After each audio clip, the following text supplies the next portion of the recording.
Let's use this gun here. I love this. Alright guys, what's going on? It's Jack and welcome back to another video. Got some more Call of Duty World War II gameplay ripped from the live stream. My Elgato has been kind of pooping lately when it comes to recording, so I think I figured out a way to make it stop, but until I start recording strictly just from the Elgato again, I just figured I'd give you live stream gameplay, especially since yesterday I streamed for like 7 hours and I got tons of gameplay. I mean, hell, we're talking like even gameplay to where I'm going on Gustav Cannon with a submachine gun and hunting down campers. It was an absolute good time, man. Whenever Gustav Cannon comes up again, I no longer back out because that map is too big. No. I go camper hunting, and I win by a ton, actually, as well, doing it.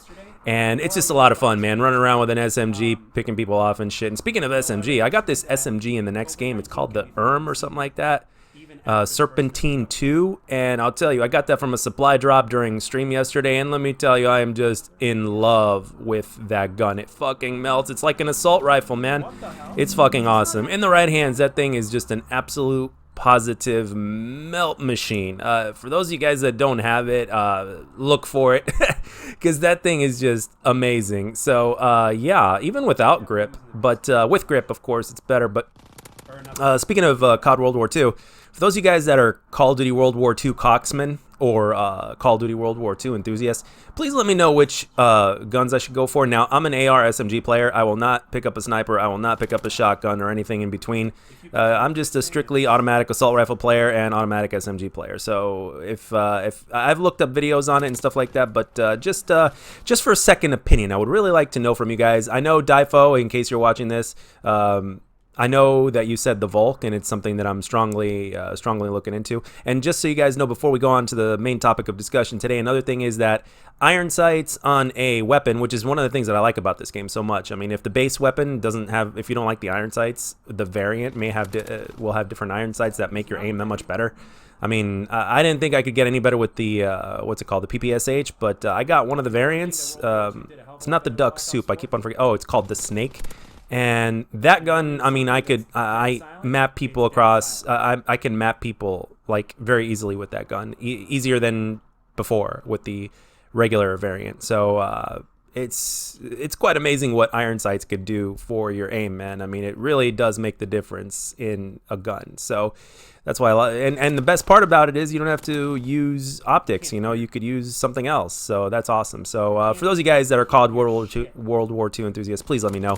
I'll be looking for that in the comment section. So let's get into the topic of discussion, shall we? Now, Fortnite has, now obviously Thunder made a video about this, and I thought I'd make a video about this. I usually don't like copy like what Thunder does like immediately after he does it or whatnot. Sometimes what I'll do is I'll take a subject that he's talking about, and it kind of gives me an idea of what I talk about in one of my next videos. I do that every once in a while, but for the most part I just talk about what I feel like talking about, and I post random subjects sometimes. But Thunder made an interesting video that apparently Fortnite has removed skill-based matchmaking from their game. So, as you guys know, everybody has been following Epic Games and Fortnite ever since their financial success. I mean, Call of Duty's been making Battle Royale games. I mean, would people be making Battle Royale games as much as they are today if it wasn't for Fortnite? I'd say probably not. I mean, I know it all started with, what was it, H1Z1, and then PUBG became very popular, and then Fortnite blew the fuck up. So, you know, money talks, man, and bullshit walks. So, but the thing is, like, a lot of people have been following Fortnite. So right now, Fortnite has removed skill-based matchmaking. A lot of people were bitching about it. All the good players were bitching about it and shit like that. And apparently right now it's been removed. So the thing is, the big question is Call of Duty going to follow in its footsteps? Because we know with Modern Warfare 2019, I mean, skill-based matchmaking in that game is really, really rough. And the thing is, like, it could ruin the experience for a lot of players. We're talking good players and bad players alike. I mean, we're talking everything from connection and in between or whatnot. And people don't want to go on a game and sweat all the time. I mean, for us good players to get good, okay, for me to get good at Call of Duty, I went through the ringer, man. I got my ass handed to me plenty of times. I think the worst game I've ever had in a Call of Duty was, let me see, I went 6-40. I kid you not, in a team deathmatch. I went 6 kills, 40 deaths. I kid you not. This was like one of the first times I ever touched multiplayer in a game, and that's how bad I did. But eventually, I ended up getting better. I started putting the time into the game, and around 2013ish, I figured out how Call of Duty works, and all the time that I ended up putting into the game that was getting my ass handed to me because I knew where to go and how spawns worked. All of a sudden, that's when the change started to happen, and I started obviously just like anything else in life. I started being really bad at it, and the next thing you know, wham bam, I started getting good at it, and it was even more enjoyable because I got to enjoy the fact that I got good at it, and now I was doing the ass whooping, you know, and that's basically how it is, man. For those of you guys that do martial arts, like for instance, the best martial arts that examples that gives you the perfect example of this is Brazilian Jiu-Jitsu, also known as Gracie Jiu-Jitsu. And basically, you're going to tap time and time again in Jiu-Jitsu. You are going to tap time and time again against those that are your level, against those that are better or whatnot. But I'll tell you what, when you tap the first person, you know, from submission, I'll tell you what, man, when you tap the first person, holy shit, it is such a satisfying feeling. And it's even a more satisfying feeling whenever you roll or you know, or spar against somebody else and tap them. I mean, it is absolutely satisfying, and it makes the grind worth it. And you know, you have that mentality of, okay, I'm going to get tapped, but you know what? I'm enjoying it because I know that every single match that I play and every time I lose, I'm learning. So therefore, I'm not really losing, and I am going to continue to get better. And it's only a matter of time if I continue to get to focus on this and do it, that I'm going to get better, and it's going to be awesome, and I love it. And all of a sudden, you're motivated, and you know, you don't have to, like, the jiu-jitsu. Let me tell you something, man. The jiu-jitsu experience would be the worst experience ever if every single practitioner that was new was forced to go up against, you know, black belts all the time. I'll tell you that much. You know what I mean? So the thing is, when skill-based matchmaking doesn't exist, it's all really random. I mean, it's like a box of chocolates, like Forrest Gump's mother used to say. You just never know what you're going to get. But the thing is, for the most part, it goes something like this.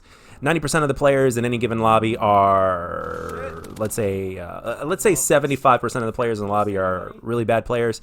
And then you got 10% of the people in the lobby are average players, which is about anywhere from a 0.9 to a 1.1 KD or whatnot. And then everybody else is the 5% of players are above that, you know, whether they're a pup stomper level or whether they're just an above average player to the point to where they're averaging, like, let's say a 1.5, you know. And it's not just KD, we're talking about score per minute and everything in between. So gun skill, how well you can aim with your weapon. So it really is one of those things, man. And I know some of you guys are gonna counter what I say, saying, hey, you know the skill-based matchmaking is it keeps all those black belt jiu-jitsu guys by constantly going up against white belts or whatnot. And that's not entirely true. And don't forget, here's the thing: when you have most of those players that are really good, the interesting thing about that is most of us play solo. Now, if you're going with a group, then that's one other thing. But most of us play solo. And the thing is, when there's skill-based matchmaking, it's a pain in the ass, a huge pain in the ass for a solo player, especially with the team balancing algorithm. That's why they put the team balancing algorithm in there.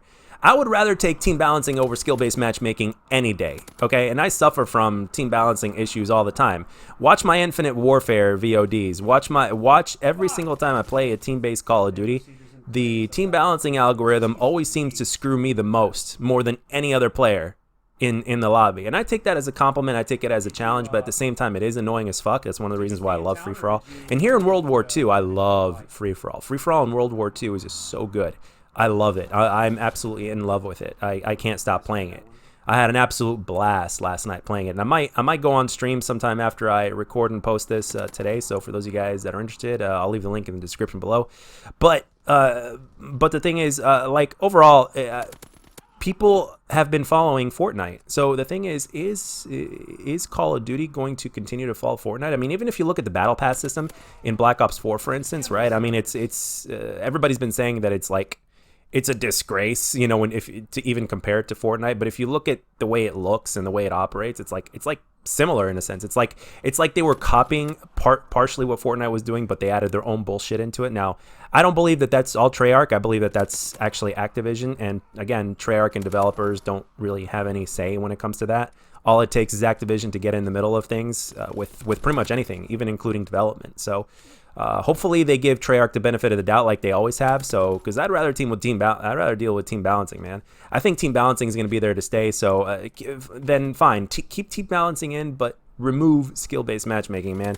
It just ruins the experience in so many ways. And again, the solo players are the ones that are suffering the most, because if you got a team, like for instance in Warzone, the most successful teams that you see out there are what? You got like people like, let's say, a Nade Shot and a couple of those other players, right, that are really good players that team together and they end up going for the win or whatnot. And even those guys are complaining about skill-based matchmaking. Even Nade Shot was complaining about skill-based matchmaking. He's not wrong. He's not wrong at all. So I mean, so the thing is like, and if they're so butthurt about putting skill-based matchmaking into the game, it's very simple. Have a ranked playlist with competitive rules, because it is Call of Duty, right? So have that shit going on, and everybody that wants to play competitive, let them play competitive, man. Pubs, in terms of pubs, man, I mean, again, I never really profess. A lot of us never really profess to be as good as professional players, so, or anything like that. I mean, we just like to get on there, blow up some steam, flex our muscles a little bit when it comes to, again, it's like the equivalent of either jiu-jitsu or, like, let's say a basketball. It's like we just want to play some street ball and have some fun and score. I mean, if we were forced to play against NBA players all the time, holy fucking shit, dude, the experience would not be fun at all, because we wouldn't be able to score unless we were on that level. And quite frankly, we're not. We're not on that level. Most of us, again, the professional players are the top 1%. The top 1% of players out there. So, I mean, it's what do you guys think? What do you guys think the chances are that in the future that Call of Duty is going to follow in the footsteps of Fortnite in terms of the skill-based matchmaking? Or do you guys think that Activision is going to be Activision and basically say, you know what, no, we're going to keep it in the game because we want to protect the noobs? Oh, and by the way, speaking of which, protecting the noobs or whatnot, they are just too paranoid about that, and I'll tell you why. First of all, for me, even when I was getting my ass handed to me, I liked the gameplay and everything in between that Call of Duty had to offer, which kept me coming back. That was part of the formula, was the fun factor of the game.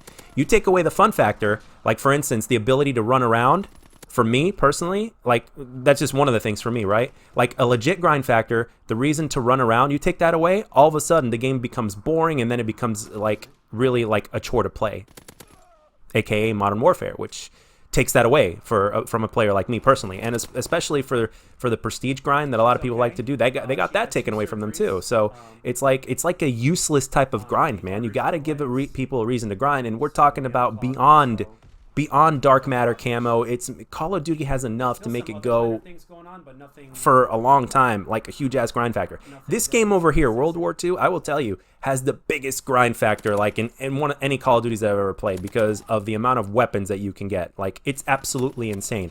Like, if the next Call of Duty is so bad that I'm gonna be forced to play older Call of Duties, I'll tell you what, since I'm pretty much like as fresh as you can be on this one, since this one I didn't play all that much up until very recently, I'll tell you what, man, I have no problem trying to grind the game until I unlock every fucking thing the game has to offer. Like, we're talking like from uniforms to like everything. And I guarantee you, if I tried to do that, it would probably take a few years, because there's just so much shit.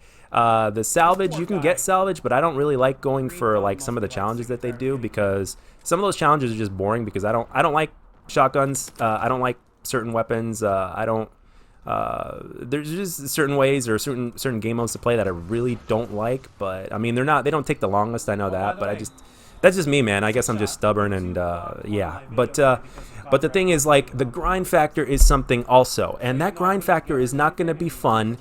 And there's like, you're not going to be forced, you can't use all sorts of different weapons and classes that are in the game that could also be good, but they're not as powerful as the best weapon in the game. So all of a sudden you make that obsolete. I mentioned that in one of my previous videos as well. So there's just so many different things, man. So so what do you guys think the chances are that Call of Duty is going to follow in the footsteps of Fortnite when it comes to skill-based matchmaking? Do you think it's pointless? Do you think that they're going to continue to implement that into the game? Oh my gosh, cops again, what the fuck? Actually, I don't think it's cops, I think it's the ambulance, to be honest. But yeah, wow, almost done with the commentary and then I get that shit.